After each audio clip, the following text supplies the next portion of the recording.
स्वागत है आपका एक और नई वीडियो में। इस वीडियो में हम जानेंगे रैम डेक का फुल फॉर्म अर्थात रैम डेक का पूरा नाम क्या होता है।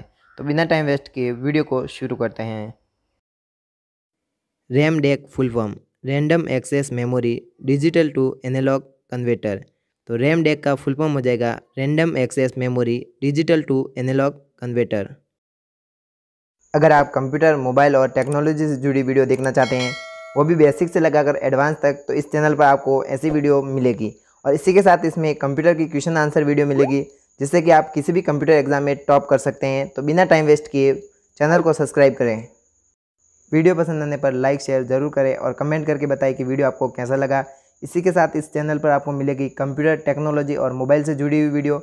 इसी के साथ कंप्यूटर की क्वेश्चन आंसर वीडियो, जो कि आपको हर कंप्यूटर एग्जाम में टॉप करवाएगी। तो तब तक के लिए सीखते रहिए ऐसा इंडिया के साथ। वीडियो देखने के लिए आपका दिल से धन्यवाद।